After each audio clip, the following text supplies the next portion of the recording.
All right, thanks for making the Locked On Ole Miss podcast your first listen every day. We are free and available wherever you get your podcast, including YouTube. So do us a favor, subscribe to the YouTube channel.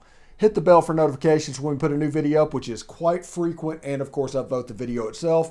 Participate in the comments, tell me exactly where I'm wrong and why I'm wrong, and all of that good stuff as well. I'm here with Tom Vanderford for his weekly segment on Ole Miss Sports. How you doing, Tom? I am doing wonderful, wonderful. You're done, right, with the chemo? Yep. A week from today was my last day of treatment, so I finally have some energy today. All right, so you're starting to recover a little bit, and you're getting ready to start radiation. Okay. Yep. They're gonna give me a little break before the radiation starts. Yeah, radiation. By the way, it's yours is probably be kind of like mine. Mine was like a cyber knife, to where the intense like gamma knife type stuff for do the radio surgery, and it basically felt like a circle on my head was sunburnt at all times for like a month straight, and that's a weird feeling, and you're just like touching it and scratching it. It doesn't really hurt. It just you're just messing around with it. Anyway, let's move on. We're 3 games in. We're 25% of the way through the 2022 season. What do you think we've learned about this Ole Miss football team? We've learned that they can win the games they're supposed to. Mm-hmm. We learned that if you take into account the App State-Troy game, and then, of course, the App State A&M game, that Troy was a pretty good team to beat like we did. And that's good. That's good. I can remember in the past sweating teams like Troy. And I think they progressed. I think the quarterback position under Jackson Dart, because he's had more playing time so far, has progressed. I think he's still 19 years old, and he's still going to make mistakes. I think our running game is good. I think we will run well against Tulsa. I think we will have limited passing against Tulsa. Still, just to, get the guy in the mood. Mm-hmm. One thing that I'm really looking forward to in this next game Saturday, during the summer, I think it was Tysheem Johnson said, we are going to have the best secondary in the SEC. So I look forward to Saturday going against the number 1 pass offense in the country to see how we do. It's my opinion that we haven't faced a pass offense like them, but they have in no ways faced a defense like ours. So I think it's a good test. I look forward to seeing how our D-line gets pressure on the quarterback and how we bring different blitzes and fits in to try and disrupt their passing game. But we've got a really good secondary. I think that they're going to be up to the challenge. And I think we're going to do good. Like I said, a little nervous, of course, because, anybody that's been an Ole Miss fan more than 2 weeks is going to be nervous. But I'm really excited to see what this defense can do against that pass offense. Yeah. Of course, I'm skipping ahead to next week. That's when the rubber's going to meet the road. That's when we're going to find out what we're made of next week. Yeah, and we're going to get to that in just a second. But last year, Davis Brin, the quarterback for Tulsa, threw for 438 yards in the horseshoe at Ohio State. So do not freak out if they put up some numbers in the games tomorrow. All that matters is that W. Yeah, I tell people 1 point or 40 points, it doesn't matter long as you get the W. Because if you look back in time in 5 years, the only question will be, did you beat Tulsa? That will be it. Exactly. It won't have anything to do with anything else. Exactly. So I'm looking forward to it. I like the game time. It's an afternoon game. Glad I'm not going to be there because it'll probably be hot. But that's one good thing about the chemo. Doctor wouldn't let me go to any games. So, but anyway, that's what I'm looking forward to. I'm looking forward to seeing the run game continue to play good, and I'm looking for Jackson Dart maybe to have a little bit more play. I loved him trucking the defensive back from Georgia Tech. It I was a just thought major that league really moment, helped though. him, huh? It was a major league moment. It's like, great Yeah, play, Jackson. Don't ever yeah. do it again. Well, exactly. But I noticed later on in the game, I saw some of the offensive linemen, you know, patting him and talking to him and you giving him encouragement. And that's the kind of stuff that needs to happen to make the offense more cohesive. But yeah, that's going to be fun Saturday, I think. But you're Yeah, right; they're going to throw on us. They throw on everybody.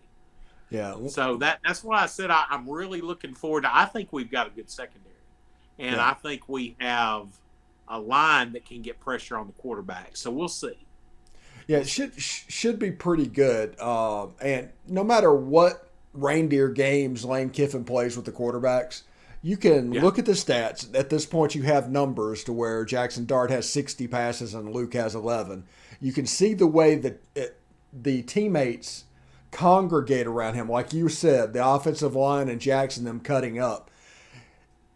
Everything points to him being QB1. They're not going to announce that. I do think this is for Kentucky's benefit because Ole Miss wants Kentucky to prepare for both. They want it to be as hard as possible. This will be their first test, and that's where I think this quarterback situation comes from. That and Lane has genuine love for Luke Altmaier, and he wants he to make sure. does. Yeah, he wants to make sure that Yeah, it is perceived they absolutely had a fair shot at this. exactly. And Luke's a good kid. He's a good kid, and I would have no problem with him being QB1 if that's what happens. Me So either. Me either. yeah, the but like we've said all year, and we said at the beginning of the year, the run game's going to be showcased in this offense. Now, I'm also looking forward to getting a little bit further ahead to SEC play and see how good our run game is against the fast SEC defenses. The elite defenses, the Alabamas, the A&M, so on and so forth. Well, you come out the Uh, gates with Kentucky, and Kentucky is a top 10 scoring defense in the country. They're legit. right. Yeah, they are legit. They're a top 10 team. They're in the top 10. Yeah. So, we'll get to see what they're made of and what we're made of. They played Florida and beat them, but then again, South Florida last week almost beat Florida. So we really don't know what Florida's got and how good they are. Are they better than Georgia Tech? Heck yeah, they're better than Georgia Tech. But like I said, we will find out so much more about our football team and Kentucky's a week from tomorrow. Do you want to hear a weird stat? Yeah, Okay, Tulsa, Vanderbilt, and Kentucky all play Northern Illinois. That's a common opponent for all of those coming in. Ole Miss does not play Northern Illinois, but we can look and bounce off of those. Already, after this weekend, Kentucky, Vandy, and Tulsa will have played Northern Illinois. and that's some good data. That's some good data to look at. I noticed that Tulsa beat Northern Illinois, but they just barely beat them. It wasn't a blowout. The only school they've blown out is Jacksonville State, and that every time I read that name, it gives me tremors. But they're probably not that good. So we'll see. Richard ran for about 250 yards in that game, if I'm not mistaken. Yeah, They're a decent FCS program. right. Actually, I don't even know if they're FCS at this point. They may have moved up, They're I think they have tried to move up to FBS. either this Yeah, year or next year they're going into Conference yeah, USA. I think you're right. Yeah, yeah, they're moving to Conference USA to backfill some of these people that went to the Sun Belt like Southern Miss. Yeah, you know what's absolutely crazy? Conference USA, let's say 15 years ago, 10 years ago, before the American was created, Yeah, Conference USA was the dominant conference of the G5. It wasn't even yep, close. After right. all of this realignment is going to happen, Conference USA is going to be dead last and made fun of the way that we used to make fun of the Sun Belt.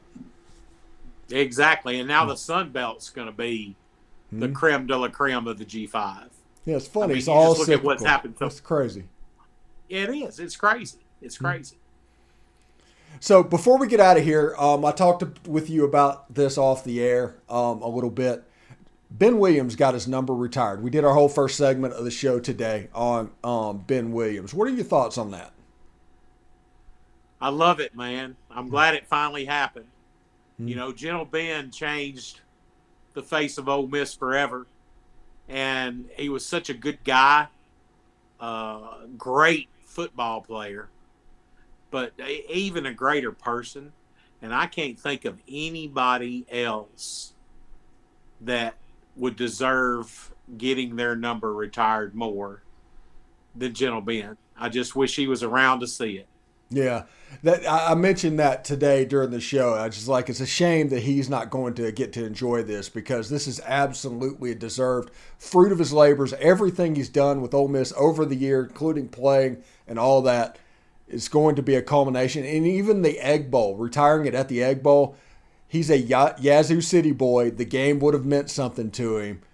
Yes, it would have. That's kind of a cool twist. Yeah, I think that's neat. Mm. And I think that I love that they're doing it at the Egg Bowl. I think that'll give us give our players some additional reasons to go out and execute and have a good game. Yeah. But yeah, I couldn't be more happier than Gentle Ben getting his number retired. I think that's awesome to have him up there with Eli, Archie, and Chucky. I just think that's wonderful. Yeah, it's pretty cool. 74 is going to go in the books for all time. That's Michael Oher's worn that number. Yep. Yeah. Let's see, Little wore that number too, didn't he? Yeah, I Greg think Little, so. I think he wore that number. So that's actually a big offensive lineman number in the history of Ole Miss, but it is going to go up and be retired. I think whoever's wearing it now will be the last one that ever gets to wear it. It's if they want it. They may change numbers next year anyway. So, yeah.